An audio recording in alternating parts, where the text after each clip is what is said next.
Hello, and welcome to the webinar on promoting mental health in response to COVID-19. My name is Michelle Robichaux, and I'm a professional counselor with Counseling and Psychological Services here at Texas A&M University. Before we begin, we did want to say howdy here from CAPS. We know that this is a difficult time for many of our students and many individuals across the world, and so we wanted to let students know that CAPS is dedicated to serving students during this time of social distancing. At the moment, we are offering initial teleconsultations via phone for students to check in with a counselor and determine appropriate treatment options for them moving forward. Please check our website periodically for the most up-to-date information regarding our service delivery options and crisis resources. So, in response to COVID-19, some potential feelings that you might be experiencing or potential responses that you might have might include just experiencing a myriad of changes. So being in a different environment than maybe you're used to, or perhaps you're in the same environment, but you have this sense of loss of your routine, loss of a sense of normalcy. You might have limited in-person contact due to social distancing, which can feel very isolating, and that can feel very overwhelming as well. And then in addition to that, maybe loss of routine and limited in-person contact, you might be feeling uncertain about the future due to all the cancellations that's been happening. Maybe you were planning on graduating in May, or maybe you knew someone who's planning on graduating. And now, since so many plans are having to change so rapidly, you might be kind of feeling like the world is a little uncertain at this point, and that can be really anxiety provoking. Some possible reactions, again, fear and anxiety. You might be feeling that in regards to your own health concerns, or maybe a loved one's concern, maybe a family member that you have or another loved one. You might also be concerned about the future. Depression, grief, maybe even a sense of loss, maybe that loss of freedom or sense of autonomy and boredom. You might be feeling angry or frustrated. Maybe you're not even sure why we need to engage in social distancing, or maybe you're just frustrated at the fact that these plans that you created, that you worked so hard to create, have now been canceled. In addition, you might also be experiencing feelings of isolation and maybe even potential stigmatization because of the fact that you might have been exposed to COVID-19, or maybe someone you know has been exposed to it. Also, for our APITA population, we do recognize that they're at increased risk of racial discrimination and potentially acts of racism at this point due to the negative media attention that's up there regarding COVID-19.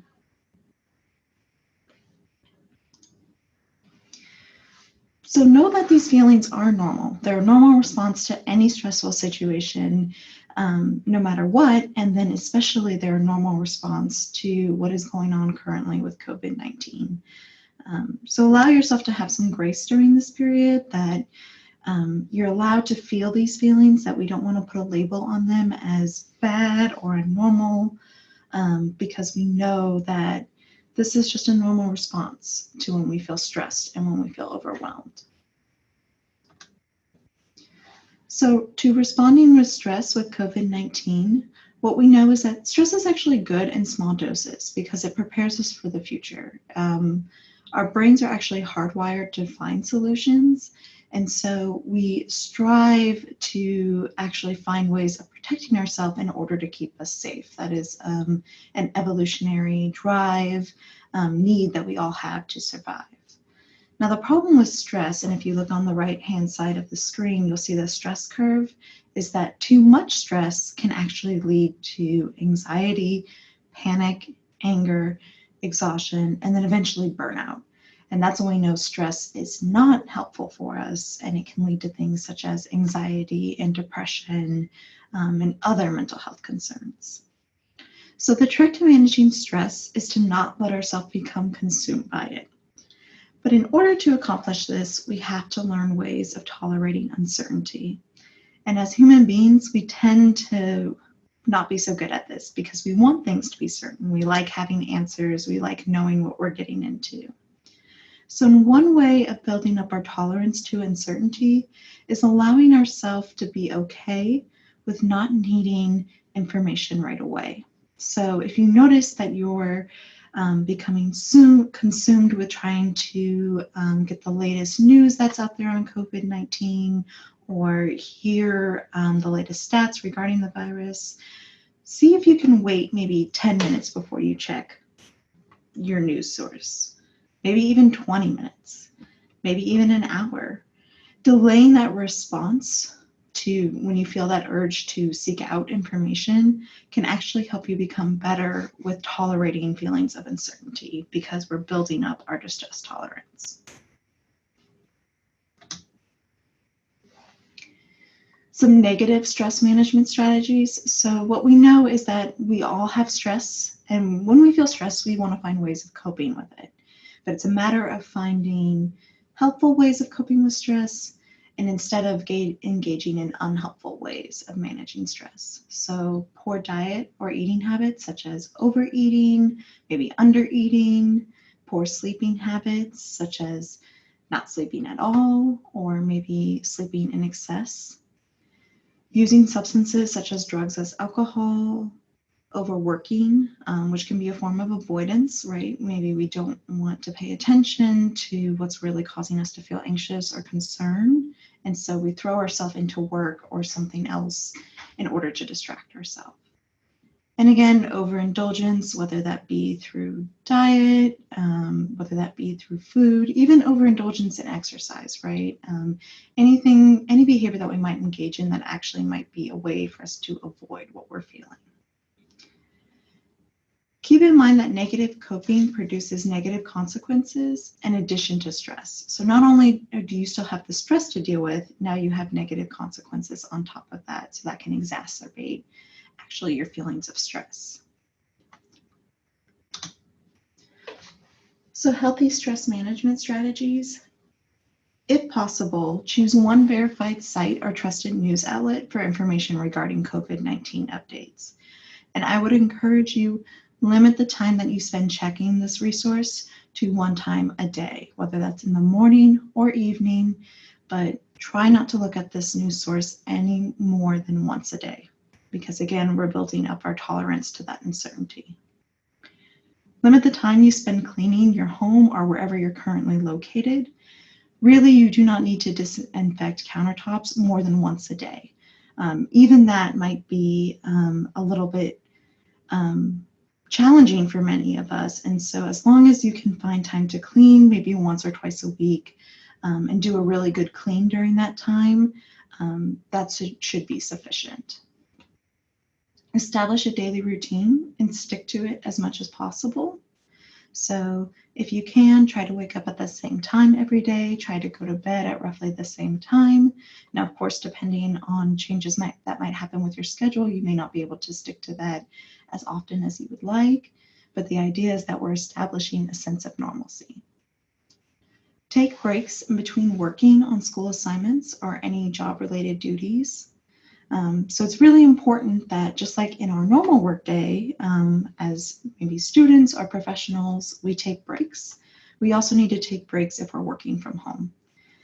So carving out an hour for lunch, making sure that if you start work at 8 in the morning, you're not working on it until late at night. You're taking breaks in between.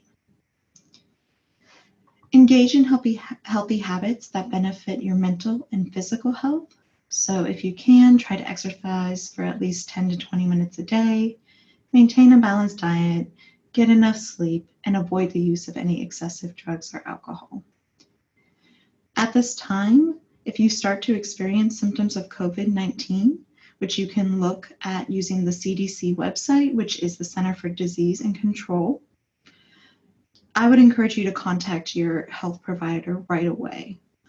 Because at that point, if it becomes a concern regarding your physical health, what we know is that our physical health is going to affect our mental health. And so if we start to feel ill, we definitely need to take care of ourselves first. Managing our emotions during COVID-19. Avoid the temptation to learn everything about COVID-19 because what this is going to do is only increase our feelings of anxiety. It's not going to help us with learning ways to tolerate uncertainty, and it's actually probably going to cause us more distress than if we were maybe taking those social media breaks. So it's okay to take a social media break as you need. Use journaling or drawing as a way to express your emotions. Also, maybe make a playlist of your favorite songs to play when you're feeling emotionally overwhelmed. And you can also practice the 4-count breathing technique and the 5-4-3-2-1 grounding technique, which I'll talk about on the next 2 slides. And then for our students here at Texas A&M University, you can download the Santabello app, which is spelled SANVELLO, which is free for students provided that they use their Texas A&M email address, and you get a free premium membership using this app. So this just demonstrates the 4-count breathing technique, and essentially what you do to practice that technique is you breathe in for a count of 4, you hold your breath for a count of 4, and then you breathe out for a count of 4, and you repeat as needed. So what that might look like if we just practice that right now, wherever you are, go ahead and breathe in, 2, 3, 4. Hold your breath, 2, 3, 4, and release, 2, 3, 4. In doing that exercise, you might notice that your shoulders became less tense. Maybe your lungs opened up and you allowed yourself to take in more oxygen. So repeat that as needed whenever you feel the need to calm yourself down or maybe just to take a quick break. Another relaxation that we can engage in is the 5-4-3-2-1 grounding technique. This grounding technique uses our 5 senses of sight, touch, hearing, smell, and taste to ground us in our present moment so that we can be mindful of the present moment. So around your room right now, you might take a second to identify 5 things that you can see, 4 things that you can touch, 3 things that you can hear, 2 that you can smell, and 1 that you can taste.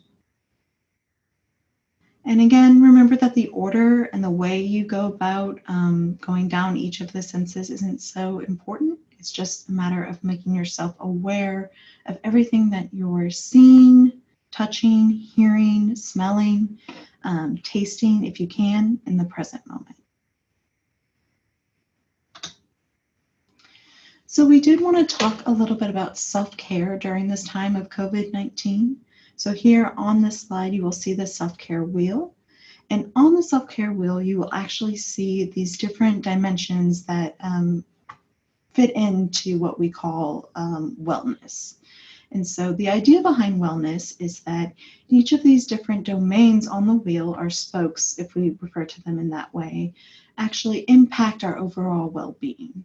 And so the theory behind this is if that one of these spokes is maybe lacking or we're not putting enough care into them, they're going to start to affect the other domains on the wheel as well.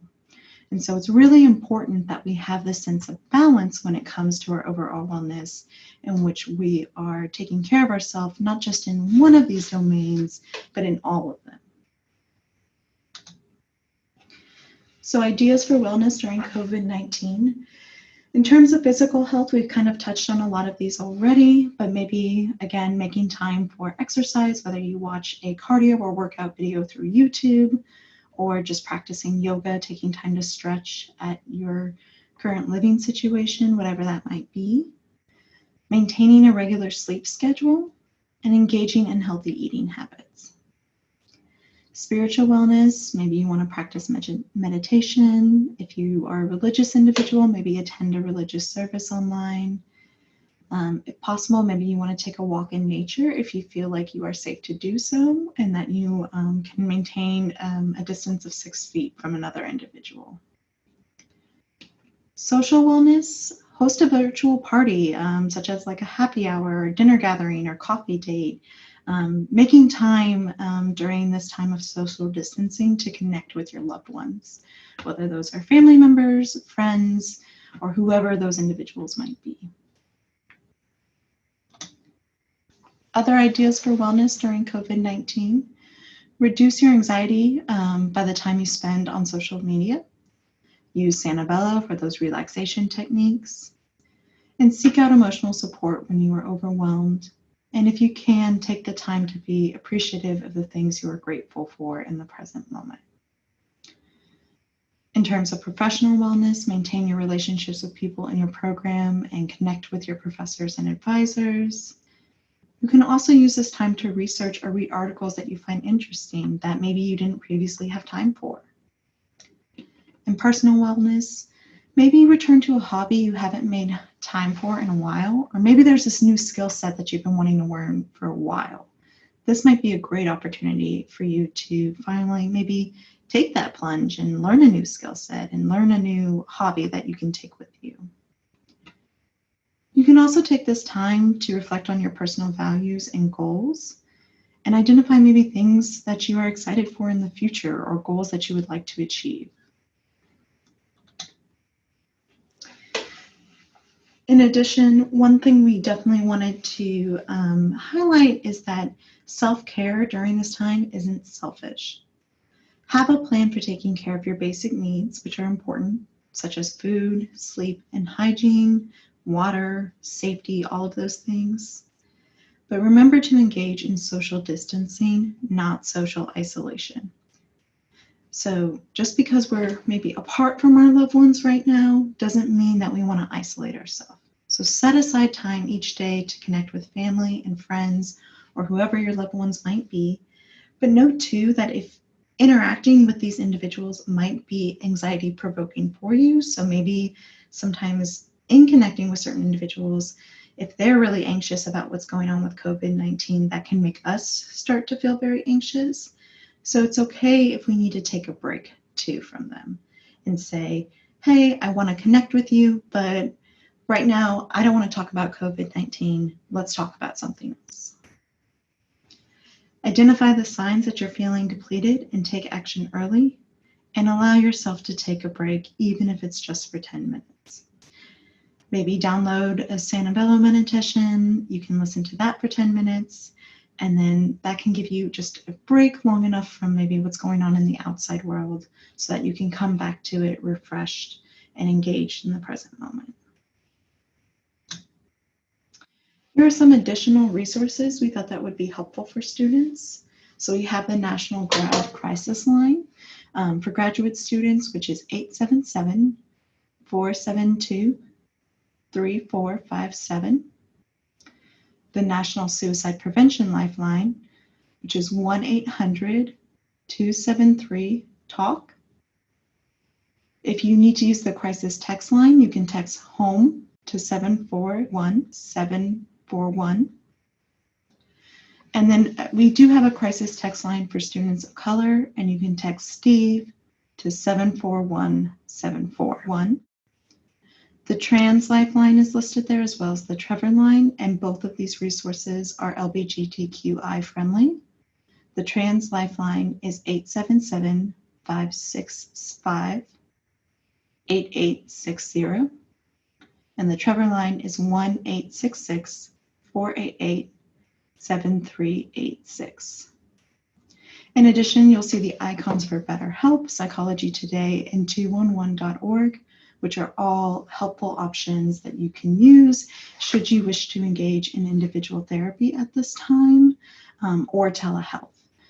So BetterHelp offers telehealth options for its users. Psychology Today is how you can look up providers utilizing your insurance, and then 211.org is an option that students can use if they don't have insurance or they need low-cost options.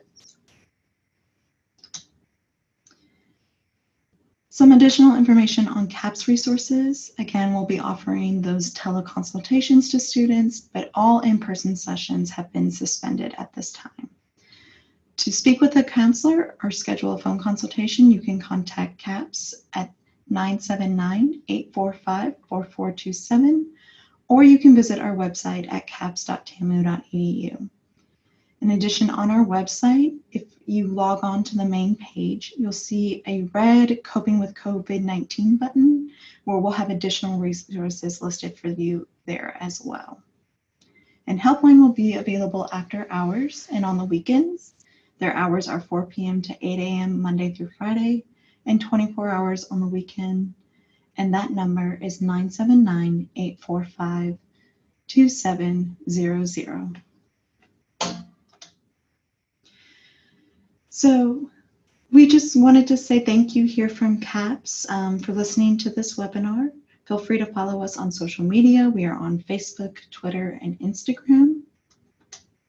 And in addition, these are some helpful links as well that you might want to take the time to look at, but many of these are also listed on our website, and much of the information from this webinar actually came from these sources as well. Thank you for taking the time to watch this webinar, and we hope that you stay safe and that you are taking care of yourself during this time.